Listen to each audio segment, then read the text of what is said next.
దిత్వా తుఫాను ప్రభావం ఆంధ్రప్రదేశ్ రాష్ట్రంపై చాలా స్పష్టంగా పడుతుంది.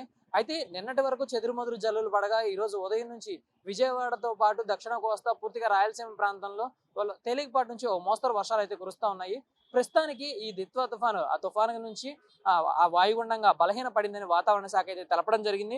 ఒకసారి దీని స్టేటస్ గాని మనం చూసుకున్నట్లయితే తొలుత 26వ తారీఖు దీని ప్రయాణం మొదలైంది. 26వ తారీఖు దీని ప్రయాణం మొదలైన తర్వాత 27వ తారీఖు నుంచి శ్రీలంక మీదుగా ప్రయాణించింది. శ్రీలంకలో భయంకరమైన విధ్వంసాన్ని చూపించడం అయితే జరిగింది. దాని తర్వాత చిన్నగా సముద్రంలో ప్రయాణించుకుంటూ వచ్చి ఇక్కడ చెన్నై సమీపంలోకి వచ్చేసరికి మళ్ళీ అది పురోగమనం చెందింది.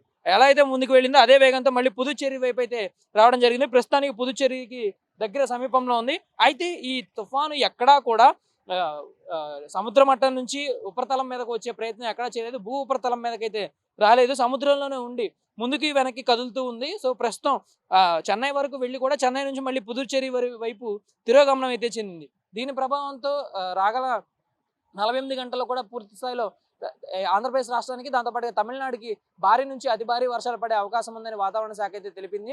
అటువైపు తెలంగాణలో కూడా కొంతమేర చలిగాలుల ప్రభావం అయితే పెరిగింది. ఈ దిత్వా తుఫాను ప్రభావంతో చలిగాలులు ప్రతి జిల్లాలో కూడా 40 నుంచి 50 కిలోమీటర్ల వేగంతో చలిగాలులు అయితే వీస్తున్నాయి.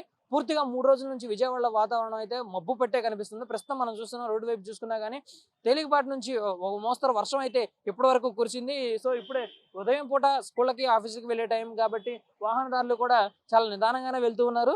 అయితే ఇక్కడ ఈ వాయుగుండానికి సంబంధించి పూర్తిగా రాయలసీమపై పూర్తి ప్రభావాన్ని అయితే చూపించింది. అయితే ప్రస్తుతం చూసుకున్నట్లయితే నైరుతి బంగాళాఖాతంలో వాయుగుండంగా బలహీన పడిపోయి అయితే తుఫాన్ నుంచి వాయుగుండంగా బలహీన పడిపోయింది. ప్రస్తుతం చెన్నైకి పుదుచ్చేరి వైపు దిశ మార్చుకుంది. బంగాళాఖాతంలో ఉన్న వాయుగుండం ఇక రానున్న రోజుల్లో తీవ్ర అల్పపిండంగా బలహీన పడే అవకాశం ఉందని, దీని ప్రభావంతో రాగల 24 గంటల్లో కృష్ణా, గుంటూరు, ఎన్టీఆర్, బాపట్ల, ప్రకాశం, నెల్లూరుతో పాటు రాయలసీమ జిల్లాల్లో ఓ మోస్తరు వర్షాలు కురుస్తాయని, గంటకు 55 కిలోమీటర్లతో వేగంతో ఈదురుగాలు వేస్తాయని తెలపడం జరిగింది. అయితే నెల్లూరు జిల్లా పైన కూడా తీవ్ర ప్రభావాన్ని చూపింది. తిరుపతి, నెల్లూరు జిల్లాల్లో గరిష్ట వర్షపాతాలు నమోదయ్యాయి. తిరుపతి జిల్లా మల్లంలో 5.3 సెంటీమీటర్ల వర్షం కురిసింది. ఇంకా నెల్లూరు జిల్లా తడ, చిత్తమూరు, పూలతోటలో 3.3 సెంటీమీటర్ల వర్షం కురిసింది.